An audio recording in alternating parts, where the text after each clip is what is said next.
എല്ലാവർക്കും അറിയണ ഒരു കാര്യമാണ്. നമ്മൾ ഫ്രാങ്കൾ അല്ലെങ്കിൽ മൈക്കിൾ ഏതെങ്കിലുമൊക്കെ ആൾക്കാർ നമ്മുടെ മിലിറ്ററി ബേസിൻ്റെ ഉള്ളിലോട്ട് വെറുതെ പോയാൽ നമ്മുടെ മിലിറ്ററിക്കാർ പിടിച്ചാണ്ട് ഫയർ ചെയ്യും, കൊന്നു കളയുമെന്നാണ് പറഞ്ഞിട്ടുള്ളത്.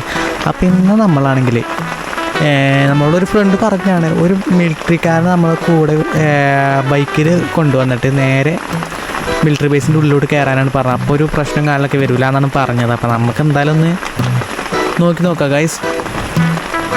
അപ്പോൾ നമുക്കാണെങ്കിൽ ഒരു പട്ടാളക്കാരനെ കിട്ടിയിട്ടുണ്ട്. ഇതാണ് ഗൈസ്, ഒരു മുട്ടയാണ് ഗൈസ്, നമ്മളെ മുട്ട അവനെ മുട്ട. അപ്പോൾ നമുക്ക് എന്തായാലും അവനെയും കൊണ്ട് നമുക്ക് നേരെ ഒന്നും നോക്കാമല്ലോ ഗൈസ്, പെട്ടെന്ന് തന്നെ നമുക്ക് ഗൈസ്.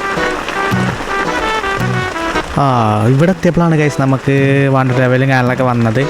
അപ്പോൾ ഈ മിത്തും കാലിലൊക്കെ ബസ്റ്ററാണ് ഗൈസ്. അപ്പോൾ നമുക്ക് ഇനി എന്താ ചെയ്യേണ്ടതെന്ന് വെച്ചാൽ ഒന്നുമില്ല ഗൈസ്, അവരെ നമ്മൾ കൊന്നു കളഞ്ഞോളൂ, അത്രേ ഉള്ളൂ. അപ്പോൾ നമുക്ക് ഈ മിത്തും കാലിലൊക്കെ ബസ്റ്ററാണ്. ഇനി അടുത്ത മിത്ത് എന്തെങ്കിലുമൊക്കെ ഉണ്ടെങ്കിൽ കമൻറ്റ് ചെയ്യുക ഗൈസ്. നമുക്ക് ആ മിത്തും കാലിലൊക്കെ ചെയ്യാമെന്നായിരിക്കും എല്ലാവരും കമൻറ്റ് ചെയ്യുക ഗൈസ്. അപ്പം നമുക്ക് എന്തെല്ലാം മിത്തും കാലിലൊക്കെ കൊണ്ടുവരാം. അപ്പോൾ അങ്ങനെ ഡെഡായിരിക്കുകയാണ് ഗൈസ്.